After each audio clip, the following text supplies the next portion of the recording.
नमस्कार, मेरा नाम है सुरेंद्र कुमार और आप सभी का दक्षिणा की क्लासरूम में बहुत बहुत स्वागत है। हम लास्ट टाइम बातें कर रहे थे conservative and non conservative forces, वहीं से आज का खेला तुरंत स्टार्ट करते हैं।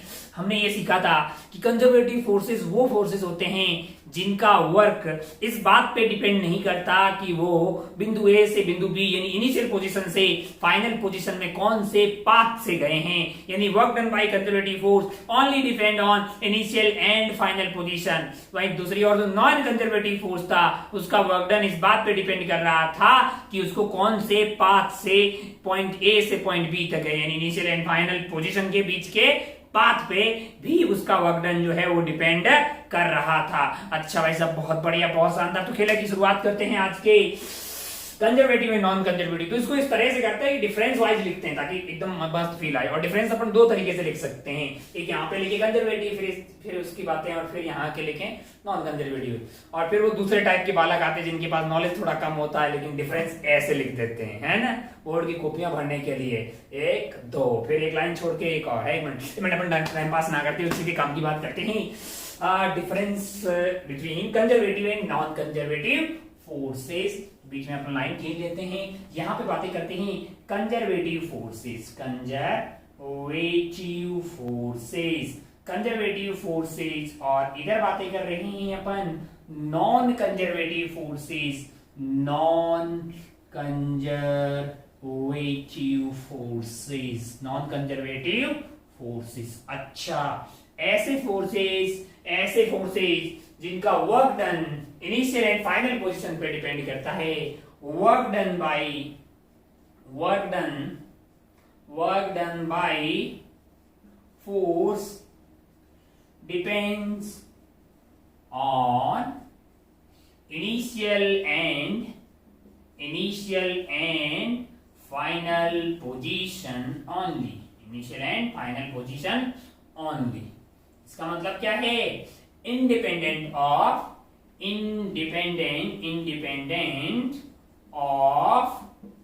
Path, independent of path. अच्छा भाई साहब, बहुत बढ़िया। दूसरी तरफ है नॉन कंजर्वेटिव फोर्स। कौन से वाले? Non conservative force. Work done by non conservative force depends on path. Work done by non conservative force, work done by non-conservative force depends on path between initial and final position, है ना। अच्छा भाई, इसको state function बोलेंगे, इसको क्या बोलेंगे? Path function. Path पे डिपेंड करता है। अब आप ध्यान से देखें कि इनिशियल और फाइनल पोजीशन पे डिपेंड कर रहा है। मान लीजिए कि एक चंपकलाल यहां से घूम के चले, कोई भी फोर्स लगाई बॉडी पे और वो वापस बॉडी जो है घूम के यहीं पे आ गई, यानी स्टार्टिंग जो है उसी पॉइंट पे घूम के आप वापस आ गए। यानी कि क्लोज लूप के अंदर बात करें, क्लोज लूप में आप जिस पॉइंट से स्टार्ट हुए वहीं पे घूम के वापस आ गए, तो कंजर्वेटिव फोर्स का वर्क डन क्या होगा? जीरो होगा, क्योंकि इनिशियल एंड फाइनल पोजीशन तो सेम होगी। In closed loop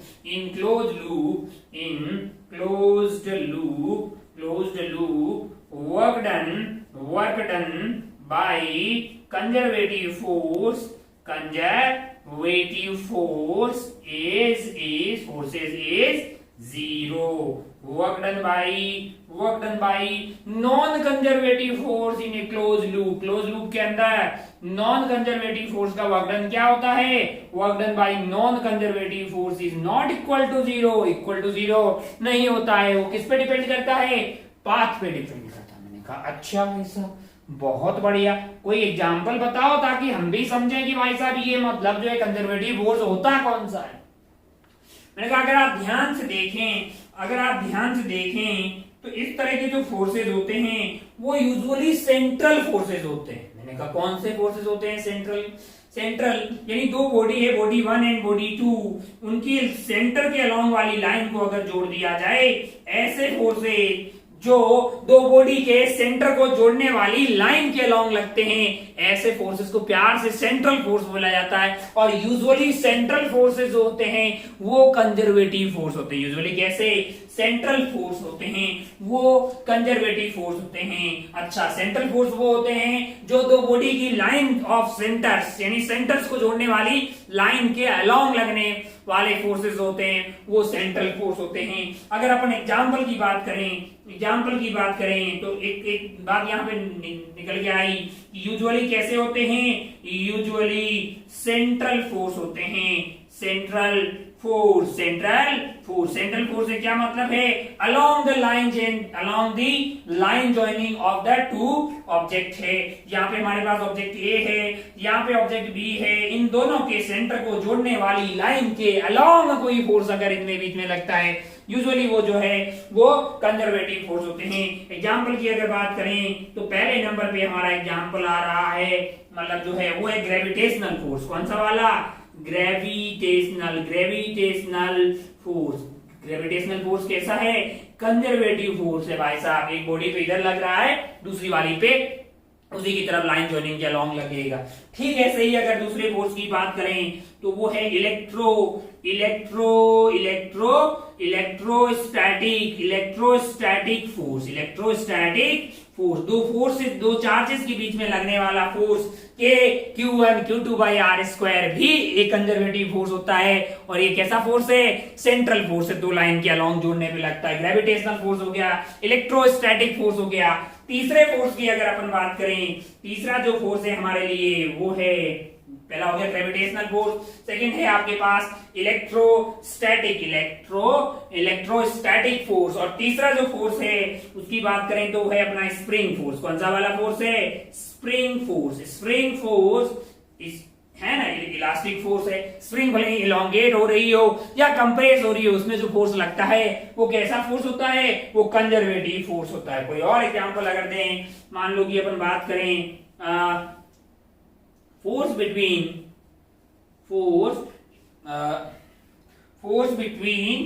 poles of magnetic force between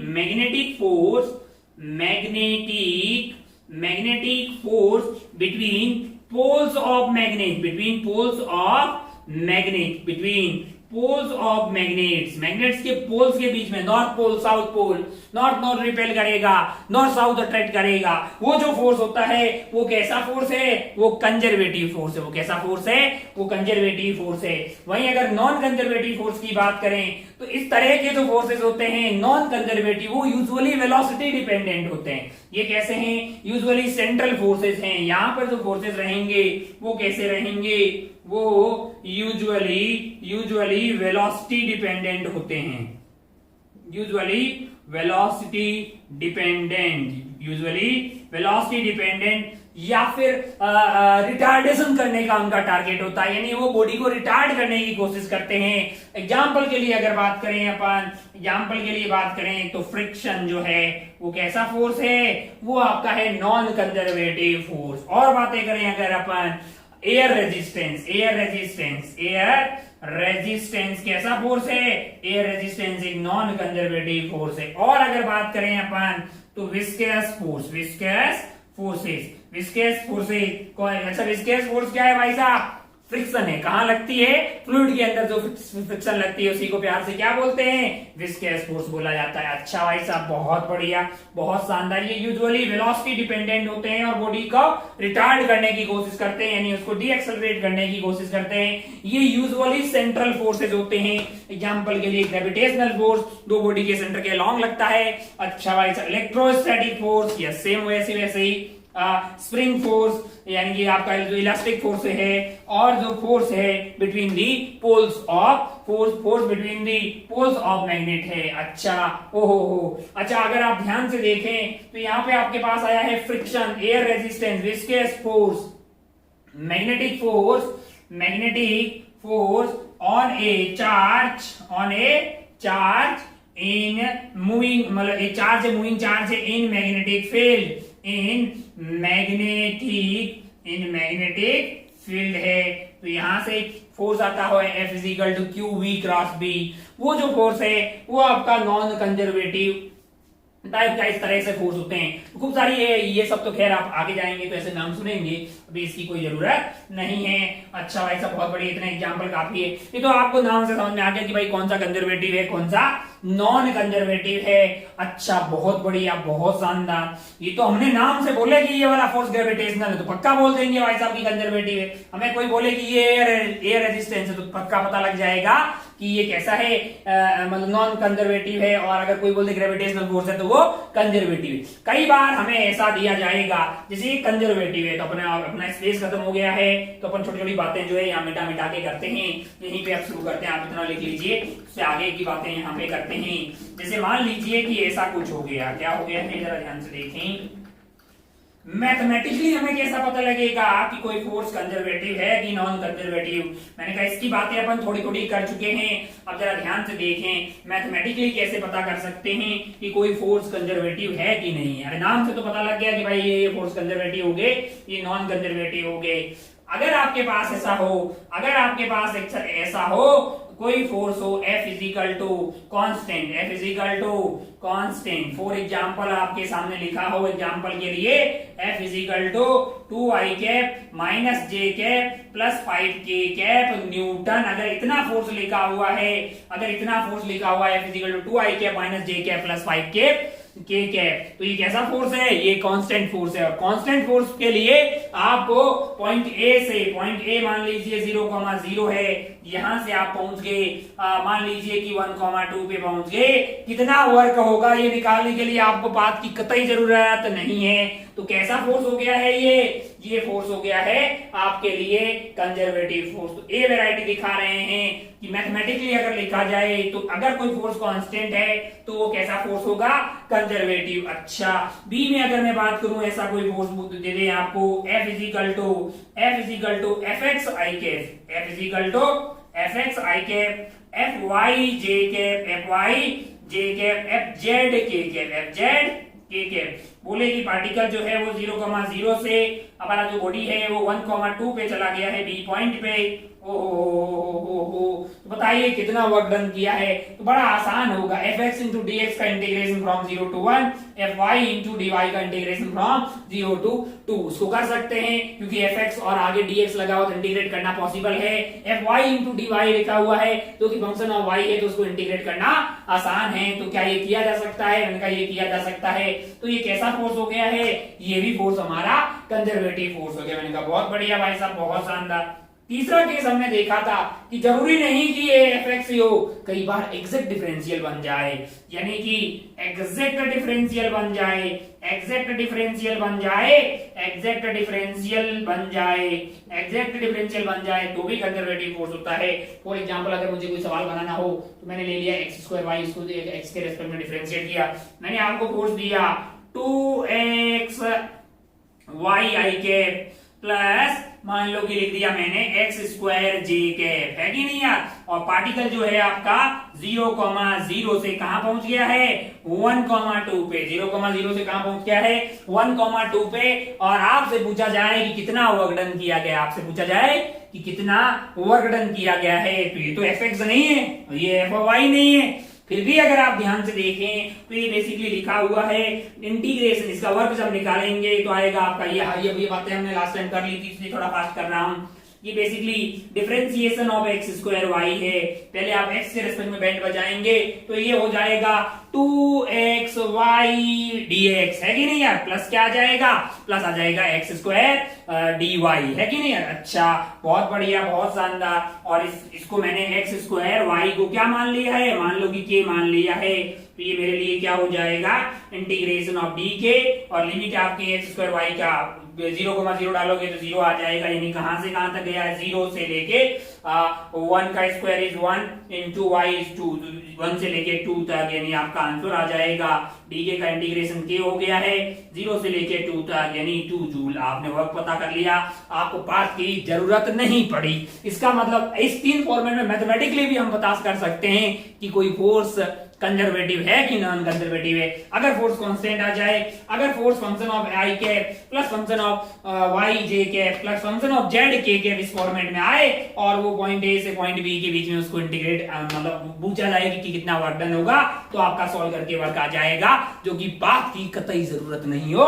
लेकिन अगर कल को ऐसा फोर्स दे दे, कल को आपको बोल दे कि F इजिकल टू 2y, इसी में चेंज कर लेते हैं, इसमें जो है basically 2y i cap 2y i cap plus x square J cap. अब ये वाला फोर्स एग्जैक्ट डिफरेंशियल नहीं है, ये वाला फोर्स एग्जैक्ट डिफरेंशियल नहीं है। कैसे पता करेंगे? मैंने इसको x के रिस्पेक्ट में इंटीग्रेट करोगे तो 2xy आ जाएगा, और इसको y के रिस्पेक्ट में करोगे तो y स्क्वायर y आ जाएगा। ये दोनों सेम नहीं है, तो मुझे पता लगा कि किसी चीज को डिफरेंशिएट करके ये नहीं लाया गया है।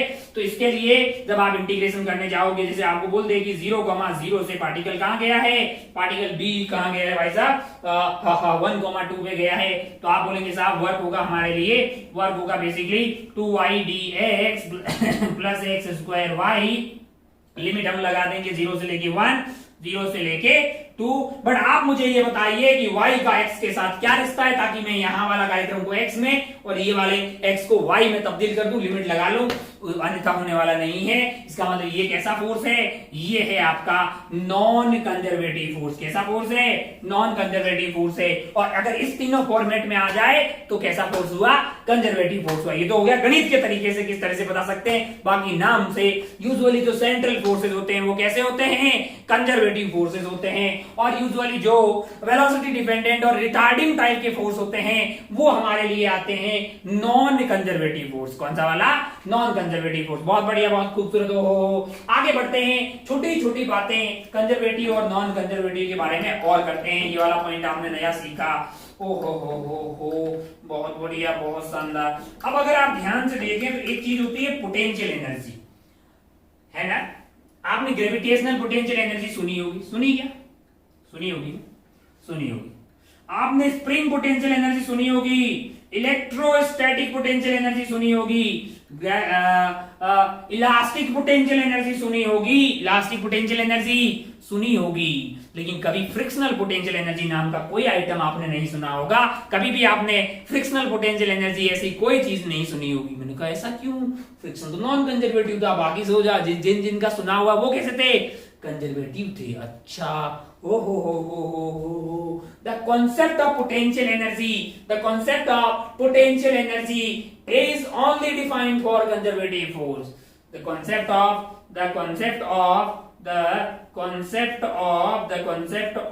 potential energy is defined only for conservative force से। यहाँ पे कोई पोटेंशियल एनर्जी का खेला नहीं होता है। क्यों नहीं होता है ये बिल्कुल मैं बताऊंगा, ये क्यों नहीं होता है इसके बारे में अपन बात करेंगे। अच्छा, बहुत बढ़िया भाई साहब, छोटी छोटी बातें अपने को समझ में आ गई कि कंजर्वेटिव फोर्सेज में पोटेंशियल एनर्जी होती। अच्छा, कौन कौन सी फिर पोटेंशियल एनर्जी कंजर्वेटिव में आप जानते हैं? तो एक तरह से तो आपको मतलब जैसे पता होगा कि स्प्रिंग पोटेंशियल एनर्जी कोई चीज होती है, इलास्टिक पोटेंशियल एनर्जी कोई चीज होती है, ग्रेविटेशनल पोटेंशियल एनर्जी mgh वगैरह का तो नाम एटलीस्ट सुना होगा ना यार। तो धीरे धीरे अपन जो है फिर पोटेंशियल एनर्जी होती क्या है वो बातें करते हैं। यहाँ आपने अभी तक क्या देखा कि कौन सा फोर्स कंजर्वेटिव होता है, कौन से फोर्सेज नॉन कंजर्वेटिव होते हैं, पोटेंशियल एनर्जी कहाँ डिफाइन होती है। बिल्कुल अभी मैंने ये नहीं बताया कि क्यों इनमें डिफाइन होती है, क्यों इनमें डिफाइन नहीं होती है। अच्छा, बहुत बढ़िया, बहुत शानदार। छोटी छोटी बातें और करते हैं, फिर दोबारा इस पे लौट के आएंगे कि क्यों यहाँ पे डिफाइन होती है। अच्छा, उसके लिए हमें थोड़ा सा पढ़ना पड़ेगा कि पोटेंशियल एनर्जी होता क्या है। तो मैं छोटी सी बात बताता हूँ, एनर्जी क्या होता है। पहले बात कर रहे, अभी अपन पढ़ क्या रहे थे? हम वर्क पढ़ रहे थे। क्या पढ़ रहे थे? वर्क पढ़ रहे थे। अच्छा, बहुत बढ़िया। वर्क क्या था? मैंने कहा वर्क यार किसी भी बॉडी के ऊपर लगने वाले फोर्स के कारण अगर कुछ डिस्प्लेसमेंट आ जाए, anything in any direction except perpendicular to the application of the force, मतलब फोर्स की डायरेक्शन के परपेंडिकुलर डायरेक्शन को छोड़ के कोई भी डायरेक्शन में डिस्प्लेसमेंट आ जाए तो हम ये बोलेंगे कि इस वाले फोर्स ने कोई वर्क किया है। हमारे चैप्टर का नाम था वर्क, पावर एंड एनर्जी। हमने बोला था तीनों वर्क करने के लिए किसकी जरूरत होती है? एनर्जी की जरूरत होती है। तो अपन पहले देखते हैं कि एनर्जी क्या होती है। अब आपको समझ में आ गया कि energy is basically capacity to do the work है। तो छोटे से हेडिंग डालते हैं एनर्जी, छोटे से हेडिंग डालते हैं एनर्जी, फिर अपन वहां से बातें आगे लेके जाते हैं और लौट के ये आएंगे कि क्यों पोटेंशियल एनर्जी यहीं पे डिपेंड। पहले एनर्जी तो पढ़े, फिर जाने की भाई पोटेंशियल एनर्जी होती क्या है। ये भाई सब बोर्ड हो गया चकाचक। हेडिंग डालते हैं एनर्जी, हेडिंग डालते हैं एनर्जी। क्या हो भाई?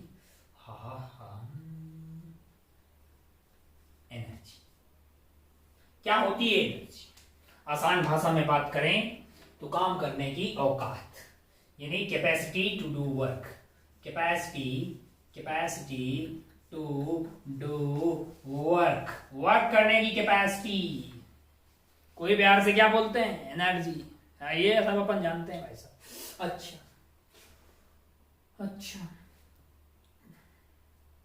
कितने टाइप की होती है? खूब टाइप की होती है, खूब टाइप की एनर्जी होती है। एनर्जी की अगर बातें करें अपन टाइप्स के बारे में तो बात कर सकते हैं अपन मैकेनिकल एनर्जी। कौन सी एनर्जी? Mechanical energy. अच्छा, और मैंने कहा बात कीजिए आप केमिकल एनर्जी,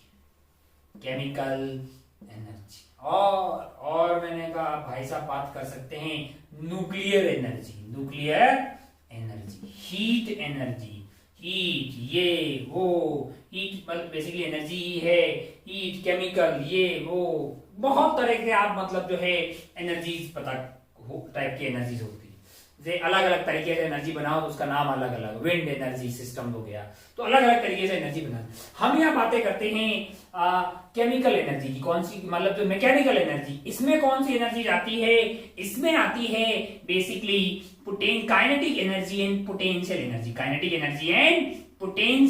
मैंने कहा अच्छा। कैपेसिटी टू डू वर्क है बेसिकली किसी भी आइटम की काम करने की जो कैपेसिटी है, यानी उसके अंदर जो पावर रहेगी वही वाली बेसिकली हमारे लिए क्या हो जाएगी? एनर्जी हो जाएगी। और हमें यहाँ पे इस चैप्टर में देखना है मैकेनिकल एनर्जी और जो है basically kinetic energy and potential energy. बहुत आसान बात है, बहुत ही ज्यादा। अब अगर आप काइनेटिक एनर्जी 9th लेवल का नॉलेज जाने तो ½ mv² था हमारे लिए। अगर उसको आसान भाषा में यहाँ समझाना हो तो basically kinetic energy is the energy of the body due to virtue of its motion, उसके अंदर अपनी मोशन के कारण कुछ एनर्जी आ जाती है जिससे कि वो कुछ वर्क कर सकता है basically due to virtue of motion. Time pass नहीं करना है। एक बॉडी है जिसका मास m है, रफ्तार v है, तो काइनेटिक एनर्जी हमारे लिए हो जाएगी। अभी तक हम ट्रांसलेशनल काइनेटिक एनर्जी की बात करें। बॉडी चलती है तो रोटेशनल काइनेटिक एनर्जी आती है। चलने वाली तो बातें अभी की ही नहीं, हमारी बॉडी तो चल रही है भाई साहब, तो क्या आ जाएगी? Translational kinetic energy. Kinetic energy खुद ही दो टाइप की हो सकती है। One is translational kinetic energy और दूसरी क्या हो सकती है? Rotational kinetic energy. लेकिन अभी रोटेशनल काइनेटिक एनर्जी अपन बात नहीं करें, हमारी बॉडी सिर्फ चल रही है, घूम बिल्कुल भी नहीं रही है। तो ट्रांसलेशनल जो काइनेटिक एनर्जी है वो हमारे पास आ जाएगी ½ mv²। m मास हो गया, v जो है स्पीड हो गई, उसका स्क्वायर आप कर देंगे तो आपको क्या मिल गई है? काइनेटिक एनर्जी मिल गई। मैंने कहा अच्छा, बहुत बढ़िया।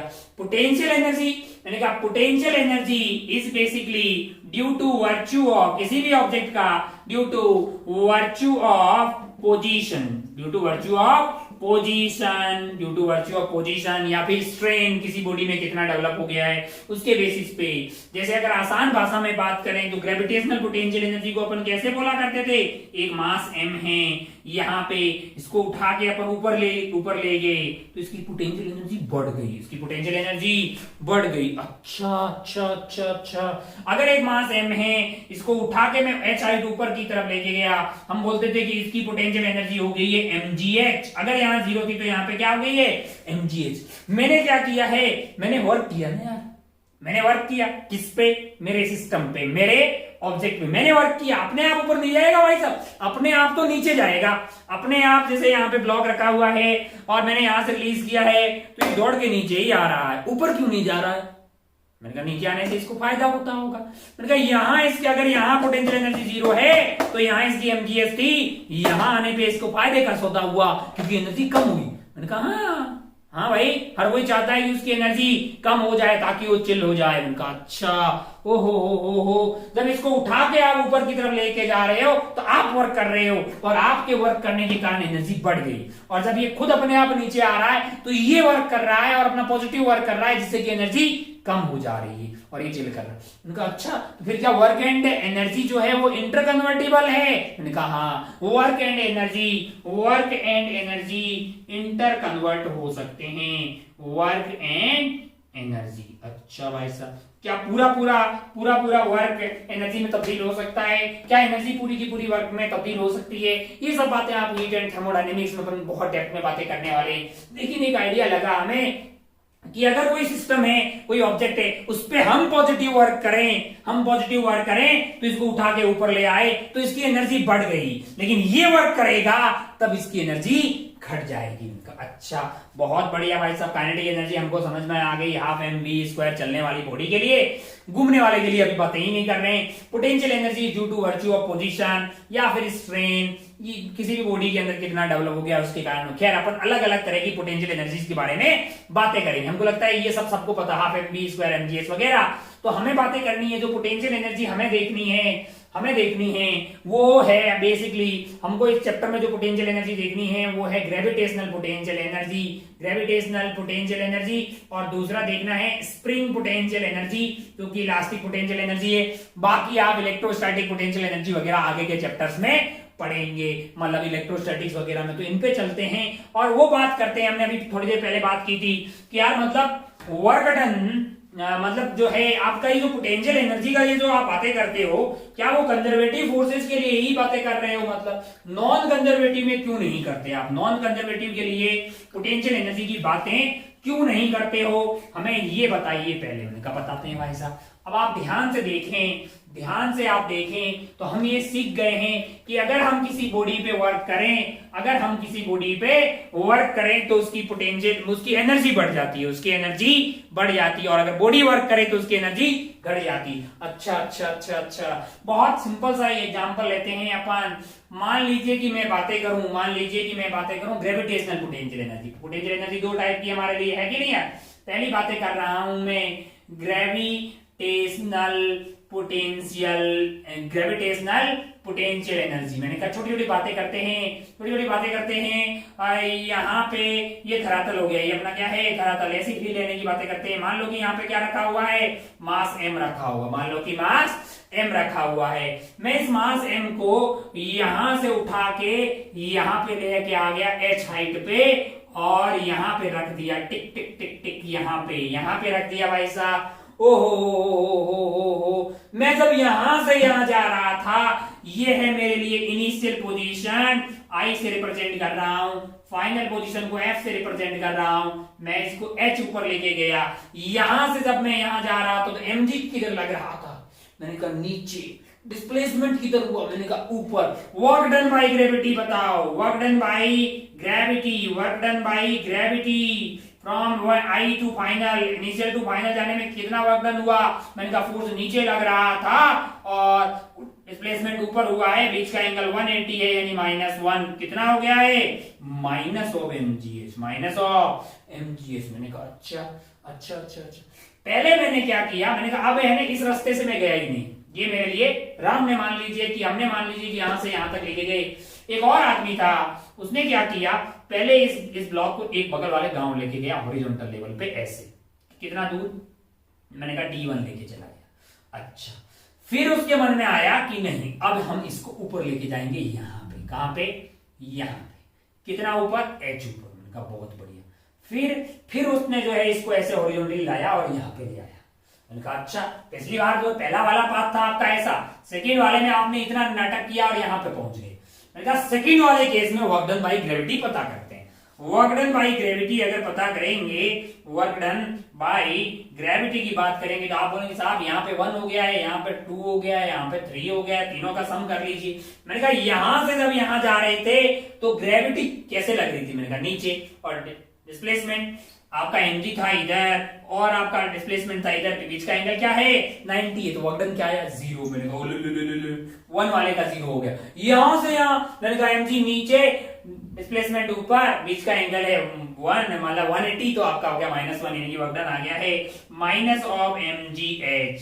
अच्छा, और यहां से यहां तक अगर आप ध्यान से देखें, यहां से यहां तक तो आप हॉरिजॉन्टल लेवल पे ही आ रहे हैं, mg लग रहा है नीचे, डिस्प्लेसमेंट है ऐसे, बीच का एंगल है 90 डिग्री, बीच का एंगल क्या है 90 डिग्री है, तो वर्क डन क्या आ जाएगा 0। अच्छा, अरे ये क्या हुआ, यहां से घूम के ऐसे आओ या फिर डायरेक्ट जाओ, इनिशियल पॉइंट यही है, फाइनल पॉइंट यही है, वर्क तो सेम आ गया, इतना ही आ गया। कितना ग्रेविटी का वर्क डन आया माइनस mgh, यहाँ पे भी क्या आया माइनस mgh। कल को मेरा मन हुआ मैं ऐसे बैंकॉक घुमा के लेके आ गया इसको फाइनल यहाँ पे, इसी इनिशियल पोजीशन से इसको घुमाया टक टक टक टक टक, यहाँ घुमा के लेके आया। मेरे को समझ में आ गया कि पाथ पे डिपेंड करने वाला नहीं है work done, initial and final position यही है, तो वर्क डन आएगा माइनस ऑफ mgh। कितना आ गया है माइनस ऑफ mgh। अरे अच्छा, ग्रेविटी को तो इसीलिए तो कंजर्वेटिव फोर्स बोलते हैं, क्योंकि इसके द्वारा किया गया वर्क इस बात पे डिपेंड नहीं करता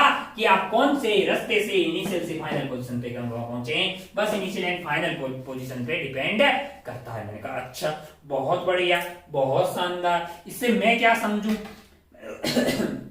मैंने कहा अगर आप ध्यान से देखें तो बॉडी को मैंने यहां से यहां लेके गए, भले कौन से रास्ते से लेके गए हो, बॉडी के ऊपर ग्रेविटी ने वर्क डन कैसा किया, मैंने कहा नेगेटिव। क्या बॉडी की एनर्जी बढ़ी है कि घटी है? आप लॉजिकली बोलेंगे बढ़ी है। अरे आपने जब यहां पे रखा था और अब जब उठा के उसको यहां से यहां पे ले आए तो इसकी एनर्जी बढ़ गई है, ये भाग के नीचे अपने आप आने की कोशिश करेगा। अरे करेगा भाई साहब, है ना? अच्छा, बहुत बढ़िया। तो इसकी एनर्जी बढ़ गई है, क्यों? क्योंकि इसने नेगेटिव वर्क किया, मतलब इसने खुद ने वर्क नहीं, इस पे वर्क किया गया है। कि कितना वर्क किया गया है mgh वर्क किया गया है। अच्छा, पहले अगर मान लीजिए इसके अंदर एनर्जी थी, मान लीजिए कि x एनर्जी थी, कितनी एनर्जी थी x है, तो यहां पे जो एनर्जी y हो जाएगी, y की वैल्यू होगी x प्लस कितना वर्क करके आपने एनर्जी सप्लाई की, इसने खुद ने वर्क किया माइनस mgh, तो उस पे कितना वर्क हुआ mgh। अच्छा, ओहो x अगर इसी को दूसरी भाषा में अगर मैं बोलूं कि यार x इसके पास जो एनर्जी थी वो इस पोजीशन पे थी, यानी इस फिक्स पोजीशन की थी, पोजीशन के वर्च्यू के कारण इसमें एक एनर्जी आई, मैं इसको बोल रहा हूं पोटेंशियल एनर्जी। कौन सी एनर्जी? Potential energy. कौन सी वाली? मैंने कहा इनिशियल। इसको क्या बोल रहा हूं? फाइनल। तो अगर आप ध्यान से देखें तो आपके लिए जो u फाइनल है that is equal to u initial plus mgh है। अच्छा, u final minus u initial that is equal to mgh आ गया। ये क्या आ गया है? mgh आ गया। अगर आप ध्यान से देखें तो ये है डेल्टा u, ये क्या है? डेल्टा u है। और अगर आप ध्यान से देखें तो that is negative of work done, negative of work done है कि नहीं यार? क्योंकि वर्क डन क्या था? माइनस mgh था, इसका नेगेटिव करेंगे तो प्लस mgh आ जाए। मैंने कहा अच्छा, कौन से फोर्स का वर्क डन है? कंजर्वेटिव फोर्स का। अरे तो क्या मैं ये बोल सकता हूं कि du is equal to minus of d work done by conservative force. du is basically change in potential energy that is equal to minus of work done by conservative force। अच्छा,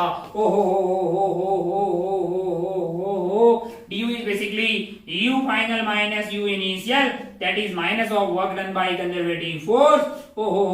u final is equal to u initial minus work done by conservative force। अच्छा भाई साहब, अच्छा देखना, जरा ध्यान से देखना।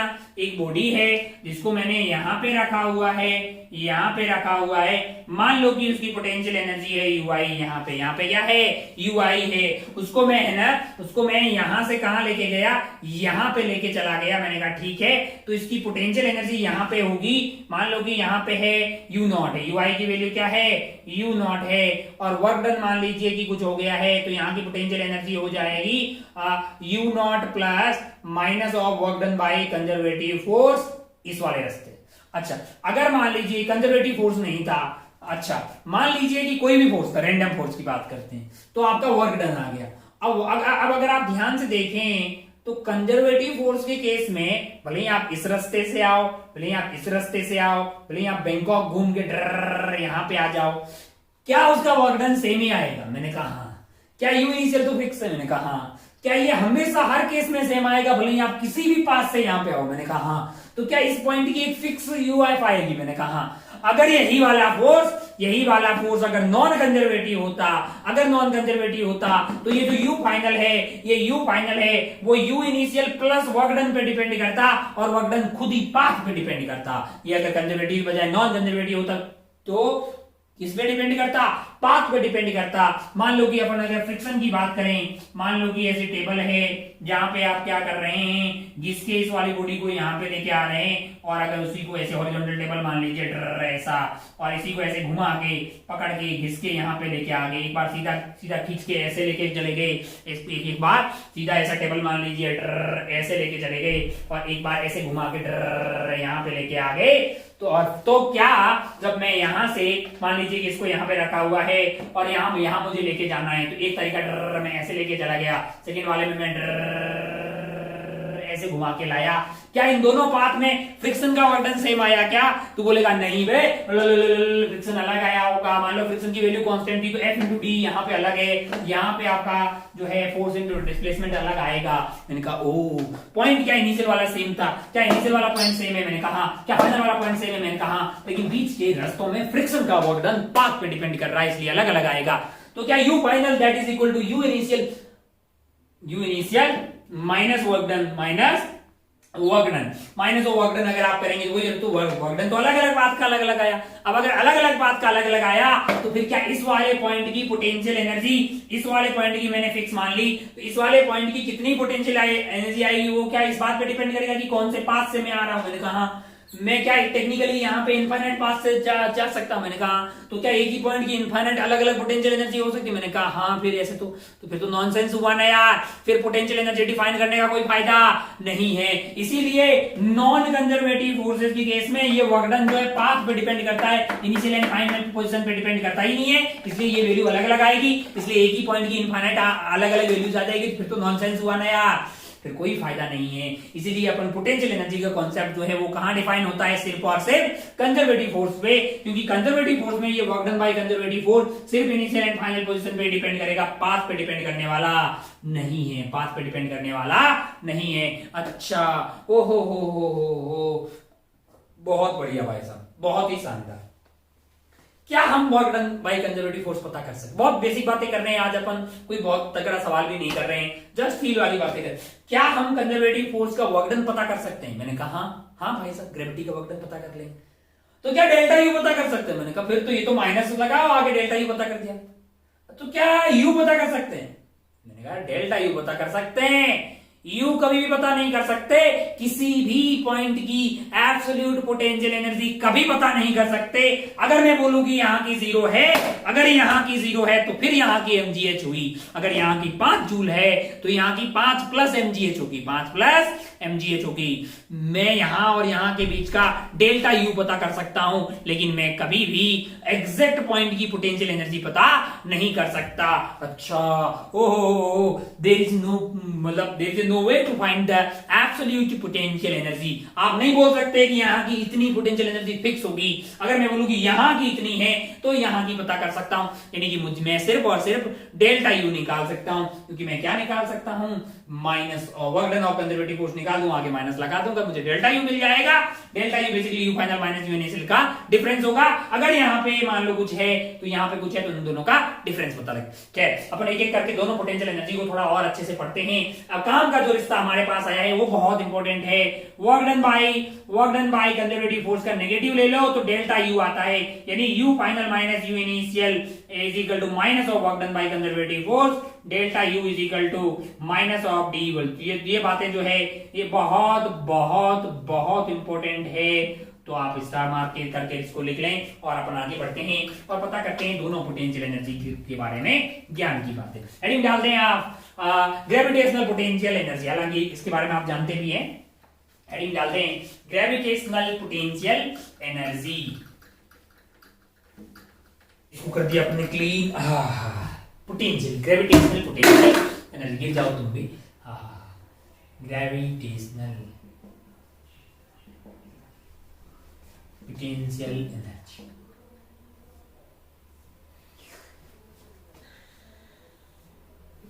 हमने एक बॉडी है, इसका मास m है, इसको यहां पे रख दिया, चाहिए इसको उठा के अपन HI ऊपर पे ले गए। हम जानते हैं कि माना कि यहाँ की पोटेंशियल एनर्जी UI है, ये वाले पॉइंट की U फाइनल है, और यहां से यहां तक वर्क डन बाय ग्रेविटी अपने पास आ जाएगा माइनस ऑफ mgh। मैं जानता हूं कि delta U is equal to minus of work done by conservative force. तो मेरे लिए यहाँ की जो डेल्टा U है, जो आपका आ गया U final minus U initial, that is equal to minus of minus mgh। U final is basically U initial plus mgh। अगर मैं बोलूं कि यहां का पोटेंशियल एनर्जी 0 है, अगर कैसे, इफ लेट यहां का पोटेंशियल एनर्जी अगर 0 जूल है, तो यहां का पोटेंशियल एनर्जी इस वाले ब्लॉक का क्या हो जाएगा, यहां का पोटेंशियल एनर्जी आ जाएगा U इनिशियल प्लस mgh। अगर ये 0 है तो यहां mgh आ जाएगा, अगर ये 0 है तो ये mgh आ जाएगा। अच्छा, अगर इसी आइटम को मैं नीचे लेके आता तो वर्क डन बाय ग्रेविटी क्या होता, प्लस mgh। यहां पे वर्क डन बाय ग्रेविटी क्या होता, इनका प्लस mgh। काय को कि mg लग रहा है नीचे और डिस्प्लेसमेंट भी हो रहा है नीचे, तो वर्क डन बाय ग्रेविटी आ गया mgh। इनिशियल पोटेंशियल एनर्जी है आपकी 0 जूल, यहां की पोटेंशियल एनर्जी होगी U फाइनल, अगर आप इनिशियल को 0 ले लें, 0 U initial plus U initial होगा क्या, basically U final minus U initial को उधर लेके चले जाइए, तो is equal to U initial minus of work done by conservative force. तो आपका work done by conservative force है mgh, यानी ये आ जाएगा 0 माइनस mgh। अच्छा, ये 0 अगर मैं मानूं तो अगर यहाँ 5 जूल होगी तो यहाँ होगी 5 माइनस mgh और यहाँ होगी 5 प्लस mgh। यानी कि आप ऊपर की तरफ जाते हैं तो ग्रेविटेशनल पोटेंशियल एनर्जी बढ़ती है, और नीचे की तरफ आते हैं तो ग्रेविटेशनल पोटेंशियल एनर्जी घटती है। क्या मैं किसी पर्टिकुलर लेवल पे ग्रेविटेशनल पोटेंशियल एनर्जी पता कर सकता हूं? मैंने कहा नहीं, मैं किन्हीं दो लेवल के बीच का पोटेंशियल एनर्जी का डिफरेंस पता कर सकता हूं, क्योंकि एब्सोल्यूट पोटेंशियल एनर्जी निकाली नहीं जा सकती, सिर्फ डेल्टा U पता किया जा सकता है। अच्छा, ओहो, तो आप समझिए कि U को बेसिकली प्लस माइनस mgh अपने को लेना है, कहां से लेना है, रेफरेंस लेवल से। इसको क्या बोला जाएगा, रेफरेंस लेवल। अच्छा, इसकी पोटेंशियल एनर्जी हमें माननी होती है, मैंने 0 मान लिया तो वहां का mgh हो जाएगा। ये तभी वैलिड है when h is less than re।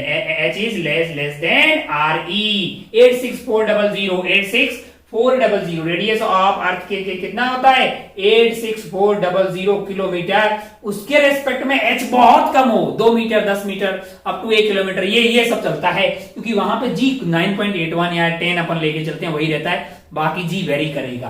तो ये mgh अपन सीधा लगाएंगे वहां तब जब हाइट हमारी जो होगी वो रेडियस ऑफ अर्थ के कंपेयर में काफी कम होगी। लेकिन कल को अगर ऐसा कुछ हुआ, हाइट जो है रेडियस ऑफ अर्थ के कंपेरेबल हुई, तब ये u mgh नहीं लगाएंगे, तो क्या लगाएंगे वो आगे पढ़ेंगे ग्रेविटेशनल चैप्टर में। हमारे लिए अभी क्या है, हमारी height 10 metre 20 metre 100 metre 500 metre 1 kilometre, तो यहाँ सब जी को जी ही लेके चलते हैं, जी का वेरिएशन होता नहीं है। तो बहुत बढ़िया, तो हमारे लिए जो है अगर यहाँ पे 0 है तो यहाँ पे mgh हो जाएगी, यहाँ पे 0 है तो यहाँ का माइनस mgh हो जाएगा। बहुत बढ़िया, बहुत शानदार, लेकिन तभी वैलिड होगी जब h is less than radius of earth है। ये छोटी सी बात कर ली, आगे बढ़ते हैं। ग्रेविटेशनल का तो सबको पता भी होता है, आगे बढ़ते हैं। हेडिंग डालिए स्प्रिंग पोटेंशियल एनर्जी। कौन सी potential energy, spring potential energy.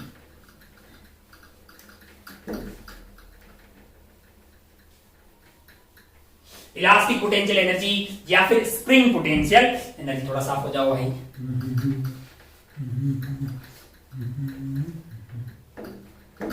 चलिए हेडिंग डालिए spring potential energy. Spring potential energy, spring potential energy. अच्छा, बहुत बढ़िया। हमने क्या लिया, हमने एक स्प्रिंग ले ली जिसकी नेचुरल लेंथ है मान लो L0 इसकी क्या है, नेचुरल लेंथ है। अच्छा, हमने इस पे एक फोर्स लगाया जिससे कि क्या हुआ, इसमें इलोंगेशन होने लगा, टिक टिक टिक टिक टिक टिक टिक टिक। मान लो कि इसका इलोंगेशन हो गया कि कितना हो गया है, एक्स इलोंगेशन हो गया है। स्लोली स्लोली फोर्स लगा रहे हैं तो आपका जो फोर्स ऑफ स्प्रिंग यहाँ पे आ जाएगा। अगर आपने एक्स खींच लिया तो फोर्स ऑफ स्प्रिंग जो डेवलप होगा वो माइनस के एक्स हो जाएगा। के इज स्प्रिंग कांस्टेंट, ये बातें अपन पहले एनएलएम में कर चुके हैं। X is the elongation.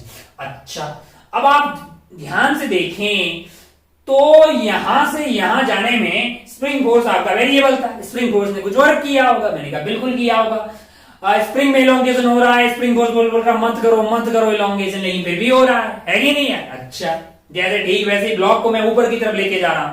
MG क्या बोल रहा है कि मत लेके जाओ, मैं फिर भी उसको ऊपर की तरफ लेके जा रहा हूं।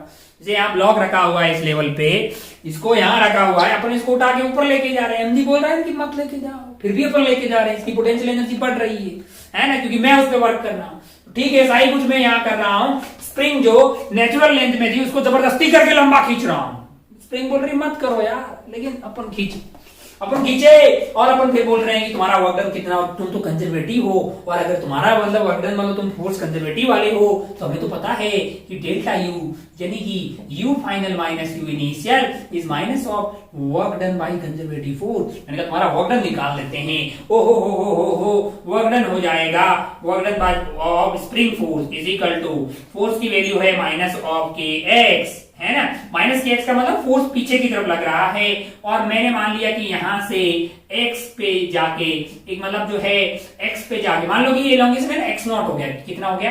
एक्स नॉट हो गया। मैंने एक्स पे जाके एक छोटा सा एलिमेंट लिया dx, यहाँ पे फोर्स लग रहा होगा kx और dx डिस्प्लेसमेंट में फोर्स पीछे की तरफ लग रहा होगा तो cos 180 की वजह से माइनस kx ले गया। मतलब फोर्स पीछे की तरफ, फोर्स का magnitude kx into dx displacement into cos 90 का -1।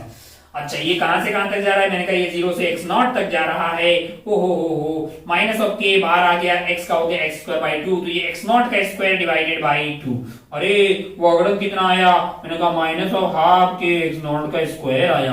अरे ओहो पोटेंशियल एनर्जी, अगर ये इनिशियल कंडीशन थी और ये जो है x नॉट पे फाइनल कंडीशन है तो पोटेंशियल एनर्जी होगी आपकी u initial minus work done by conservative force. u initial was at natural length, कहां पे था? नेचुरल लेंथ पर minus of work done by conservative force, और वो खुद ही माइनस से माइनस माइनस प्लस हो गया, हाफ के एक्स नॉट का square, half K x not का स्क्वायर। अच्छा, बहुत बढ़िया, बहुत शानदार। ये आएगी आपकी पोटेंशियल एनर्जी जहां पे आप एक्स नॉट पे हैं, आपके पास इलोंगेशन है एक्स नॉट जो कि natural length plus half K x not आया। अगर मैं बोल दूं कि नेचुरल लेंथ पे अगर कैसे, if potential energy at natural length is 0, तब मेरे लिए पोटेंशियल एनर्जी एक्स नॉट पे क्या हो जाएगी? हाफ के एक्स नॉट का स्क्वायर। अगर मैंने बोला ऐसा मानते, यूजुअली ऐसा मानते हैं। यूजुअली अपन क्या करते हैं? यूजुअली जब कुछ नई इंफॉर्मेशन होती है तो यूजुअली अपन जो है नेचुरल लेंथ पे पोटेंशियल एनर्जी को 0 मान के चलते हैं, ताकि आप अगर एक्स नॉट इलोंगेशन कर देंगे तो आपकी पोटेंशियल एनर्जी क्या आ जाएगी? हाफ के एक्स नॉट का स्क्वायर। मैंने कहा अच्छा, कल को मान लीजिए कि इसका इलोंगेशन हो गया है, मान लो कि इसकी लेंथ थी एल नॉट और ये फैलती हो गई है, ये फैलती हो गई है एल नॉट प्लस x1 है कि नहीं यार? तो इसकी पोटेंशियल एनर्जी क्या हो जाएगी? इलोंगेशन x1 पे हाफ के x1 का स्क्वायर। और अगर इसी को खींच के कल को मैंने और लंबा कर दिया, एल नॉट प्लस x2 हो गया, तो पोटेंशियल एनर्जी एट x2 क्या हो जाएगी इलोंगेशन पे? हाफ के x2 का स्क्वायर। मान लो कोई बोले कि इसका इलोंगेशन मैंने x1 से x2 किया है, ये वाली दूरी होगी x2 माइनस x1। इस दौरान स्प्रिंग ने कितना वर्क किया? तो बड़ा आसान है, work done by conservative force is equal to u final is equal to work done by conservative force. Work done by conservative force आपके लिए क्या हो जाएगा?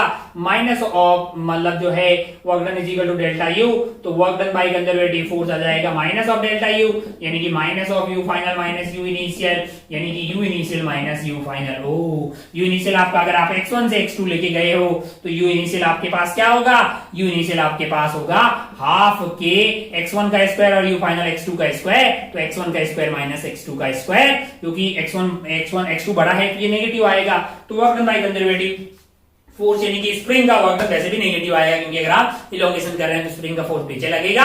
अच्छा, तो आपका वर्क डन नेगेटिव आ गया। अच्छा, तो वर्क डन पता करना होगा तो बहुत ही आसान है कि आप पोटेंशियल एनर्जी जो है इनिशियल माइनस फाइनल कर लो तो आपको क्या मिल जाएगा, work done by conservative force. इस पर्टिकुलर केस में आपको क्या मिल गया है, वो स्प्रिंग का वर्क डन। अच्छा, जब जब स्प्रिंग का वर्क निकालना आएगा अपन क्या कर देंगे, initial minus final elastic potential energy का डिफरेंस ले लेंगे, है कि नहीं यार, डिफरेंस का नेगेटिव यानी कि इनिशियल माइनस फाइनल करें। वैसे डिफरेंस का मतलब फाइनल माइनस इनिशियल होता है, तो माइनस ऑफ डिफरेंस यानी कि इनिशियल माइनस फाइनल कर देंगे तो कोई भी कंजर्वेटिव फोर्स का वर्क डन आ जाएगा। मैंने कहा बहुत बढ़िया भाई साहब, बहुत ही शानदार। ये तो आपने इलोंगेशन का बताया, अबे अगर कंप्रेशन हुआ तो क्या होगा, ऐसा भी तो हो सकता है ना कि कंप्रेशन हो जाए। मैंने कहा यही वाले पे आके यहीं पे देख लेते हैं। मान लीजिए कि ऐसा कुछ हुआ है, क्या हुआ है जरा ध्यान से देखिए, ऐसा कुछ हुआ, ये नेचुरल लेंथ थी, इस पे मैंने फोर्स ऐसा लगाया, कैसे लगाया है, ऐसे लगा दिया है। ऐसे लगाने के कारण मान लो कि ये पिचक गई है, कितनी पिचक गई है, अब इसकी लेंथ इतनी हो गई है और ये पिचक के यहाँ पे आ गई है। मान लो कि ये वाली जो दूरी है वो x नॉट है, क्या है, x नॉट है। अच्छा, अब आप ध्यान से देखें तो आप x पे जाके एक छोटा सा एलिमेंट लेंगे, x पे जाके एक छोटा सा एलिमेंट लेंगे dx, वहां पे क्या होगा, मैंने कहा स्प्रिंग फोर्स ऐसे लग रहा होगा kx, क्योंकि स्प्रिंग फोर्स जो है टुवर्ड द नेचुरल लेंथ ही लगता है। और आपका डिस्प्लेसमेंट कैसा है, dx ऐसा है, बीच का एंगल क्या है, 180 है। छोटा सा dw जो स्प्रिंग फोर्स का आएगा, जो स्प्रिंग फोर्स का आएगा वो आ जाएगा आपके पास kx into dx into cos 180 degree minus 1, यानी कि माइनस ऑफ kx dx। मैंने कहा अच्छा, और पूरा वर्क चाहिए होगा तो मैंने कहा इसका integration minus of kx dx आ गया। अच्छा, पहले आप कहाँ थे, नेचुरल लेंथ में थे, फिर आप कहाँ गए, x नॉट पे गए। अरे ये क्या हुआ, ये तो माइनस और half of k x naught का स्क्वायर आ गया। मैंने कहा ये है वर्क डन। वर्क डन क्या होता है, मैंने कहा वर्क डन आपके लिए होता है work done by conservative force is basically minus of delta u, यानी कि u initial minus of delta u initial minus u final। अच्छा, वर्क डन आपका कितना आ गया है, minus of half k x naught का square, that is u initial minus u final। ओहो, u final क्या आया, मैंने कहा तो u initial plus half k x naught आ गया। अरे ये तो इलोंगेशन कर रहे थे तब आ रहा था, मैंने कहा कंप्रेस कर रहे हो तब भी यही आ रहा। मैंने कहा अगर if you add natural length 0 हो तो आप x नॉट कंप्रेस करेंगे तो पोटेंशियल एनर्जी जो है वो आपकी x नॉट पे आ जाएगी 0 प्लस हाफ के x नॉट का स्क्वायर। अच्छा, अगर आप स्प्रिंग को कंप्रेस करो या स्प्रिंग को आप एलोंगेट कर दो, दोनों ही केस में पोटेंशियल एनर्जी बढ़ जाती है। क्यों, क्योंकि आपने सिस्टम पे वर्क किया है, उस ऑब्जेक्ट पे आपने वर्क किया है, उसका मन थोड़ी था अपने आप जाने का। अरे इसको यहां पे रखा हुआ, आप उठा के लेके गए तो इसकी एनर्जी बढ़ गई। एक स्प्रिंग अपनी नेचुरल लेंथ में थी, आपने उसको खींच के इलोंगेट किया, उसकी एनर्जी बढ़ गई। आपने वर्क किया, वही वर्क उसकी एनर्जी में स्टोर हो गया। Work and energy are interconvertible. अच्छा, जब आप क्या करेंगे, जब आप वहां से रिलीज कर दोगे तो वही पोटेंशियल एनर्जी वो घूम फिर के वो वापस कहां आ जाएगी, नेचुरल लेंथ में आ जाएगी, है कि नहीं है। अच्छा, मतलब जहां एनर्जी कम रहती है वहीं पे दौड़ के वापस आने की कोशिश रहती है, ऑब्वियस है तो है कि नहीं यार। अच्छा, बहुत बढ़िया, बहुत शानदार। एक छोटा सा आइडिया अपने को लगा कि स्प्रिंग पोटेंशियल एनर्जी जो है वो आपके पास इलोंगेशन हो कि कंप्रेशन हो, कुछ भी हो, हाफ के एक्स स्क्वायर आएगी। हाफ के एक्स स्क्वायर में एक्स इज द इलोंगेशन या compression from the mean position. ये तभी वैलिड होगी जब potential energy at natural length क्या हो, 0। वरना क्या आएगी, वरना अगर आपने एक्स इलोंगेशन कर दिया, एक्स अगर इलोंगेशन है या फिर एक्स कंप्रेशन है तो पोटेंशियल एनर्जी आ जाएगी आपके पास u at natural length plus half K X square, है कि नहीं यार, इतनी आएगी भाई साहब। अगर जो कि 99.99 केस में यूजुअली अपन इसको क्या लेके चलते हैं, 0, है ना, नेचुरल लेंथ पे 0 लेते हैं, तो आप एक्स इलोंगेशन कीजिए या कंप्रेशन कीजिए, आपके पास पोटेंशियल एनर्जी आ जाएगी half K X square joule. के is the spring constant, Newton पर मीटर, एक्स इज इलोंगेशन या फिर कंप्रेशन। अच्छा, बहुत बढ़िया, बहुत शानदार, बहुत ही खूबसूरत। अब मैं कोई चौमू टाइप का सवाल तुझे दूं कि एक स्प्रिंग है, उसका स्प्रिंग कांस्टेंट ये है ना, ये बिल्कुल मैं देने वाला नहीं हूं कि एक स्प्रिंग है, मान लो कि हमारे पास एक स्प्रिंग है, टिक टिक टिक टिक टिक, स्प्रिंग कांस्टेंट मान लो दे दिया जाए 50 न्यूटन पर मीटर। अच्छा, इसको खींच दिया 1 मीटर, बताइए कि पोटेंशियल एनर्जी कितनी होगी। अगर यू एट नेचुरल लेंथ आपको दिया जाए कि 5 जूल है, तो बताइए कि यू एट 1 मीटर का इलोंगेशन क्या होगी। तो आप बोलेंगे साहब 5 मीटर 5 जूल प्लस हाफ के की वैल्यू है 50 और आपने इलॉन्गेशन किया है 1, तो ये कर लीजिए, है कि नहीं है? इतनी आएगी, क्या आएगी आपकी पोटेंशियल एनर्जी आएगी। अगर मैंने नेचुरल लेंथ पे 5 मानी है तो 0 मानी तो 0 प्लस ये आ जाएगी। बिल्कुल आगे खूब सवाल आएंगे, आगे बढ़ते हैं और हेडिंग डालिए potential energy and force, force and potential energy, force and potential energy. एक बात तो आपको समझ में अभी तक आ गई है कि पोटेंशियल एनर्जी जो है वो कौन से वाले फोर्स के लिए वैलिड है? कंजर्वेटिव फोर्स के लिए वैलिड है। नॉन कंजर्वेटिव के केस में नॉनसेंस हो जाता है, इसलिए अपन बातें नहीं करते हैं। तो आप हेडिंग डालिएगा conservative force and potential energy, conservative force and potential energy, मतलब कुछ रिश्ता अपन निकालते हैं conservative force and potential energy, conservative force and potential energy. अच्छा, अगर आप ध्यान से देखें तो आपने बोला है delta U is equal to minus of work done by conservative force, या फिर work done by conservative force is equal to minus of delta U, या फिर डीडब्ल्यू छोटा सा वर्क है कंजर्वेटिव फोर्स का माइनस ऑफ डेल्टा यू है। अच्छा, छोटा सा वर्क को क्या मैं एफ कौन सा वाला? कंजर्वेटिव वाला इनटू डीएस लिख सकता हूं, that is equal to minus of D U. तो क्या मैं यहां से एफ को लिख सकता हूं minus of D you by ds, minus of D you by ds। You क्या है? पोटेंशियल एनर्जी है, कौन सी वाली? जो आपका फोर्स रहेगा उसकी करस्पॉन्डिंग। और एस ds क्या है? डिस्प्लेसमेंट है। अगर मैं कल को बोलूं कि f मेरे लिए क्या है? f मेरे लिए है fx i के, f मतलब y वाला पार्ट, j के fz k के, है कि नहीं यार? तो मेरे लिए जो फोर्स हो जाएगा वो क्या होगा? बेसिकली अगर आप ध्यान से देखें तो du बाई ds है, और ds क्या है? ये x भी है, dx i cap plus dy j cap plus dz k cap. क्या मैं इसको ऐसा लिख सकता हूं? f is minus of du by dx, तो minus of du by dx I cap minus of du by dx। अच्छा, मैंने पार्शियल क्यों बताया है? क्योंकि u अगर मान लीजिए कि ऐसा आपको दिया जाए u is equal to X square Y Z cube, ठीक है, और आपको बोलेगी फोर्स बताइए, तो आपका u जो है फंक्शन ऑफ y भी है, फंक्शन ऑफ z भी है, फंक्शन ऑफ x भी है। जब आप x के रेस्पेक्ट में डिफरेंशिएट करेंगे तो y z q को क्या मान के चलेंगे? कांस्टेंट मान के बोलेंगे, तब जो डिफरेंशिएशन होता है उसको पार्शियल डिफरेंशिएशन बोलते हैं। यानी बाकी को कांस्टेंट मान लो, x के रेस्पेक्ट में बैंड बजाओ, minus of du by dy j cap minus of du by dz k cap. अच्छा, f इज बेसिकली दिस। अच्छा, अगर एक बॉडी है उसकी पोटेंशियल एनर्जी इस तरह से वेरी कर रही है, आपको बोलेगी फोर्स क्या लग रहा है उस पे, जो फोर्स है उसको बताना होगा। तो पहले मैं इसका डिफरेंशिएशन करूंगा, कैसे? तो इसका डिफरेंशिएशन x के रेस्पेक्ट में करूंगा, तो मेरे लिए आ जाएगा माइनस, और माइनस आगे लगा दीजिए 2x y z cube i cap, है ना? अच्छा, फिर मैंने कहा y के रेस्पेक्ट में करेंगे तो ये आ जाएगा माइनस, और माइनस आगे लगा दे रहे हैं x square Z cube j cap. अच्छा, और जब मैं z के रेस्पेक्ट में करूंगा तो यही वाली वैल्यू हो जाएगी मेरे लिए, माइनस आगे लगा दीजिए, यानी कि 3 आ जाएगा X square Y Z square X, है ना, 3 इधर आ जाएगा 3 जेड स्क्वायर, ये आपका आ जाएगा k कैप। ये क्या आ जाएगा? k cap. 3 बाहर आ गया 3x square Y Z square के कैप। इस तरह से ये जो फोर्स है वो लग रहा होगा इसके ऊपर, और पोटेंशियल एनर्जी ऐसे वेरी कर रही होगी। तो एक महत्वपूर्ण रिश्ता है कि इस तरह से आपके पास जो है कंजर्वेटिव फोर्स जो है वो वेरी करता है पोटेंशियल एनर्जी के साथ में। अच्छा, F is basically minus of D you by D S. अच्छा, ओहो, कल को मैं ऐसा बोलूं कि D you by D S zero हो गया, D you by D S क्या है? जीरो हो गया, तो इसका मतलब नेट फोर्स क्या हुआ बॉडी पे? जीरो हो गया। अगर नेट फोर्स जीरो हुआ तो क्या बॉडी इक्विलिब्रियम में है? मैंने कहा टॉर्क की बातें अभी कर ही नहीं रहे हैं, सिर्फ ट्रांसलेशनल बातें कर रहे हैं। तो नेट फोर्स जीरो हो गया तो कौन सा इक्विलिब्रियम हो गया है? Translational equilibrium. तो ये कहां काम आएगा? मैंने कहा ये इक्विलिब्रियम पता करने में काफी काम आएगा। अच्छा, बहुत बढ़िया, बहुत शानदार। ओ अब मान लीजिए कि कुछ ऐसा हो कि इसको उड़ाएं, इसको उड़ा देते हैं, यहाँ पे कुछ उड़ाते हैं, कुछ बातें करते हैं अपन, इसको भी उड़ा देते हैं, ऊपर लिखते हैं और कुछ बातें शुरू करते हैं।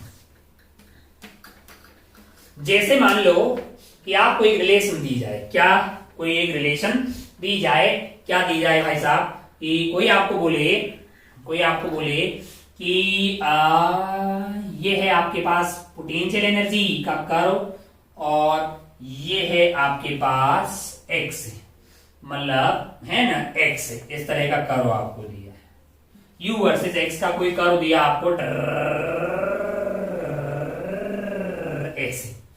एक बिंदु है यहाँ पे, एक बिंदु है यहाँ पे P, एक बिंदु है यहाँ पे Q, एक बिंदु है यहाँ पे R, एक बिंदु है यहाँ पे S और एक बिंदु है यहाँ पे T। और ये आपको U वर्सेस X का कर्व दिया है, U वर्सेस X का कर्व दिया है। अच्छा भाई साहब, बहुत बढ़िया। तो आपका जो फोर्स आएगा वो क्या आ जाएगा, minus of du by dx आएगा कि नहीं आएगा। अच्छा, पोटेंशियल एनर्जी सिर्फ x का ही फंक्शन है, x वर्सेस ये दिया हुआ है u वर्सेस x का कर्व दिया हुआ है, f equal to minus of du by dx। और du बाई dx क्या है, इस वाले कर्व की स्लोप है, इस वाले कर्व की क्या हो जाएगी, वो स्लोप हो जाएगी। अच्छा, ओ तो अगर आप ध्यान से देखें तो यहाँ पे इस पॉइंट P पे आप देखिएगा, पॉइंट P पे क्या हो रहा है, स्लोप नेगेटिव आ रही है। du बाई dx खुद ही कैसा आ रहा है, du बाई dx जो है वो नेगेटिव आ रहा है, और नेगेटिव का नेगेटिव करेंगे तो फोर्स कैसा आ जाएगा, पॉजिटिव आएगा। अच्छा, फोर्स पॉजिटिव का क्या मतलब हुआ, फोर्स पॉजिटिव का क्या मतलब, क्या मैं इसको अट्रैक्शन मानूं कि क्या रिपल्सन मानूं। अच्छा, अगर आप ध्यान से देखें तो मैं P से थोड़ा सा इधर गया, मैं थोड़ा सा इधर गया, मैंने क्या किया है, मैंने x बढ़ाया है, मैंने x को बढ़ाया, थोड़ा सा उधर गया, x को बढ़ाया।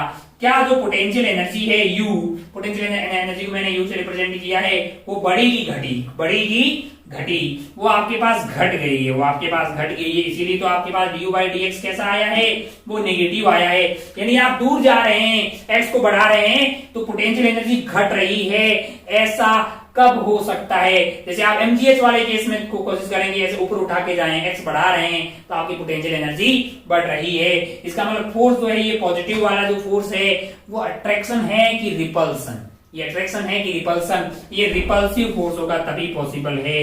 रिपल्सिव, रिपल्सिव फोर्स है, रिपल्सिव फोर्स। क्यों, क्योंकि भाई साहब यहाँ पे अगर आप दूर जा रहे हैं, यहाँ पे अगर आप दूर जा रहे हैं तो आपकी पोटेंशियल एनर्जी कम हो रही है, फायदे का सोता। जैसे आपने यहाँ पे रखा है प्लस का Q, बगल में भी रख दिया प्लस का Q, दूरी थी D और इसको रिलीज किया, क्या पास आएगा, आथू प्लस प्लस के पास क्यों आएगा, माइनस के पास जाएगा, अच्छा लगेगा, इसको बोलेगा टाटा बाय बाय, और उधर कट लेगा, उधर कटने से इसको फायदा हो रहा है, इसकी पोटेंशियल एनर्जी कम हो रही होगी, बीच की दूरियां बढ़ जाएगी, जिससे कि पोटेंशियल एनर्जी इसकी कम होगी। लेकिन अगर यही वाला, अच्छा तो वो कौन सा फोर्स लगा है, रिपल्सन वाला फोर्स लगा है ना। अच्छा, और अगर यही वाला नेगेटिव होता, ये वाला प्लस Q और ये वाला माइनस Q, तुम खुद ही बताओ, कोई नॉलेज, बहुत एक्स्ट्रा नॉलेज की जरूरत ही नहीं है। इसको जैसे ही रिलीज करते, ये मैंने पकड़ के रखे, इसको रिलीज किया, या ये वाले को फिक्स रखा और इसको रिलीज किया, पॉजिटिव और नेगेटिव की बहुत जरूरत है। नेगेटिव के पास और इनके बीच में क्या लग रहा होगा, प्रेम लग रहा होगा, इनके बीच में दुश्मनी लग रही होगी। ये नेगेटिव भाग के आएगा पॉजिटिव के पास में, पॉजिटिव नेगेटिव के पास में भाग के आएगा, क्योंकि उसको आपस में प्रेम लग रहा है, बुलाया जा रहा है। अच्छा, ओहो, जैसे अगर बात करें अपन, जैसे मान लो कि P Q R वाला पॉइंट अपन यहाँ ले लेते हैं, कहीं यहां वाला ले लिया अपन ने R वाले पॉइंट पे अगर आप ध्यान से देखें, R वाले पॉइंट पे du बाई dx कैसा है, du बाई dx कैसा है, पॉजिटिव है, du बाई dx पॉजिटिव है, स्लोप पॉजिटिव है। फोर्स कैसा आया है, फोर्स आपके पास नेगेटिव आ रहा है, फोर्स नेगेटिव आ रहा है, मतलब क्या है, अगर आप x को बढ़ाएंगे, यानी थोड़ा इधर जाएंगे, x को अगर बढ़ा देंगे तो पोटेंशियल एनर्जी बढ़ रही है। ये कुछ ग्रेविटी टाइप का है, अगर आप इसको ऊपर लेके जाएंगे तो एनर्जी बढ़ रही है, यानी दूर लेके जाएंगे तो एनर्जी बढ़ रही है। यानी फोर्स कैसा है, फोर्स आपका अट्रैक्शन वाला है, फोर्स कैसा है, अट्रैक्टिव फोर्स है, अट्रैक्टिव फोर्स है, अट्रैक्टिव फोर्स है। अट्रैक्टिव फोर्स वाले केस में जैसे ये वाले ब्लॉक को यहाँ बुलाया जा रहा है, जिसको ऊपर लेके जाएंगे तो क्या होगा, इसकी पोटेंशियल एनर्जी बढ़ जाएगी। अच्छा, तो फोर्स का साइन से भी क्या अपन बता पाएंगे कि कैसा फोर्स है, रिपल्सिव है कि अट्रैक्टिव है, ये बताया जा सकता है। अच्छा, एक पॉइंट मैंने P Q R S को यहाँ पे लेते हैं, इसको यहाँ पे ले लो, इसको T कहीं पे भी ले लो, S T यहाँ पे U ले लो। अगर आप मुझे एस वाले पॉइंट के लिए बताएं, एस वाले पॉइंट के लिए क्या होगा, 4s वाला पॉइंट, आप बोलेंगे साहब du बाई जो dx है वो तो आपका 0 हो गया, इसका मतलब f is minus of 0 that is 0 Newton. अच्छा s कैसा है, मैंने कहा है s है इक्विलिब्रियम में, s किसमें है, इक्विलिब्रियम में। कौन सा वाला, मैंने कहा ट्रांसलेशनल ट्रांसलेशनल ट्रांसलेशनल इक्विलिब्रियम है। क्यों, क्योंकि बॉडी पे लगने वाला नेट फोर्स यहाँ पे क्या हो जाएगा, 0 हो जाएगा, तो इसका मतलब वो किसमें है, ट्रांसलेशनल इक्विलिब्रियम में। अच्छा भाई साहब बहुत बढ़िया, बहुत शानदार। तो इक्विलिब्रियम है मतलब जो है स्लोप 0 है। तो आप खुद ही बताइए, आप यहाँ पे बताइए मुझे ये वाला बात अपने पी के लिए, आर के लिए। अब मुझे बताइए कहां का इक्विलिब्रियम होगा, कहां पे होगा, यहाँ क्यू पे क्या होगा, इक्विलिब्रियम होगा, क्योंकि यहाँ पे स्लोप क्या है, 0 है। अच्छा एस पे क्या होगा, इक्विलिब्रियम होगा, यहाँ पे क्या होगा, इक्विलिब्रियम होगा, यहाँ पे इक्विलिब्रियम बिल्कुल नहीं होगा क्योंकि यहाँ पे स्लोप 0 नहीं है। अच्छा यहाँ पे इक्विलिब्रियम होगा क्योंकि स्लोप क्या है, 0 है। जहां जहां u वर्सेस x करोगी स्लोप 0 होगी, वहां वहां क्या मिलेगा, इक्विलिब्रियम मिलेगा। अब अगर बॉडी इक्विलिब्रियम में है, कहां है इक्विलिब्रियम, Q पे है, R पे है, T पे है, तो सवाल उठता है कि वो इक्विलिब्रियम कैसा है, वो स्टेबल है कि अनस्टेबल, या स्टेबल है कि अनस्टेबल है कि न्यूट्रल। हमको लगता है काफी वक्त हो गया है, तो हमें आज जो है यहाँ पे खेला को खत्म कर देना चाहिए। नेक्स्ट टाइम अपन बातें करते हैं कि टाइप्स ऑफ इक्विलिब्रियम है। फिर आज कोई बहुत ज्यादा सवाल हमने किया नहीं, थ्योरी वाली बातें थी, छोटी छोटी बातें हैं, मतलब बिल्कुल जो है बेसिक ज्ञान वाली बातें टाइप का था। नेक्स्ट वाली क्लास में अपन आते ही बातें करेंगे इक्विलिब्रियम वगैरह की, सवाल फिर पढ़ेंगे वर्क एनर्जी थ्योरम, और फिर भाई साहब सवालों की लग जाएगी झड़ी, है ना। इक्विलिब्रियम मतलब जैसे आप एक ऐसा है ना, आसान भाषा में मैं बताऊं ना, आप सोचिएगा, एक ऐसा कटोरा ले लीजिए, है ना, उसको पकड़ के रखिए, यहाँ पे एक बॉल रखिए सेंटर पे, क्या ये इक्विलिब्रियम में है, बोले हाँ रुकी हुई है। इसको थोड़ा सा इसको खींच के इधर की तरफ लेके जाइए, फिर वहां पे छोड़ेंगे तो क्या ये लौट के वापस अपनी जगह आएगी, मैंने कहा इसको स्टेबल इक्विलिब्रियम बोलते हैं। कल को अगर मैंने ऐसे रख दिया एक बॉल को, जस्ट इसके ऊपर ऐसे रखी हुई है, रुकी हुई रहेगी, मैंने कहा क्या इक्विलिब्रियम में, मैंने कहा थोड़ा सा मैं इसको खींच के साइड में इसको डिस्टर्ब किया, क्या ये लौट के वापस कभी आएगी, मैंने कहा नहीं आएगी, यानी ये अपनी पोजीशन यहां से भाग के कहीं और चली जाएगी। ये अनस्टेबल इक्विलिब्रियम है, यानी कि आप स्टेबल है वाले को थोड़ा सा डिस्टर्ब करेंगे तो लौट के वापस आता है, लेकिन यहाँ पे नहीं आ रहा, ये अनस्टेबल है। यहाँ पे एक बॉल रखी हुई धरातल पे, इसको मैंने उठा के यहाँ पे रखा, यहाँ पे ले गया, बोलेगा चिल है, अपने को भले यहाँ रखो तो भी चिल है, उधर रखो तो भी चिल है। इस तरह के इक्विलिब्रियम होते हैं, वो न्यूट्रल होते हैं। तो किस तरह से उसकी पोटेंशियल एनर्जी के साथ क्या रिलेशन है, ये सब बातें करते हैं नेक्स्ट टाइम पे अपन, और बातें करते हैं वर्क एनर्जी थ्योरम की, जो कि बहुत इंपॉर्टेंट है। यानी सवाल तो अपने वहीं से आने वाले हैं, ये तो बेसिक अपन ने जो एक आइडिया लिया है, पोटेंशियल एनर्जी, काइनेटिक एनर्जी, ये वो जो है खेला आपने देखा। हमको लगता है कि आज का खेला यहीं पर अपने को खत्म करना चाहिए। आप अपना और अपनी पढ़ाई का खूब ख्याल रखिएगा।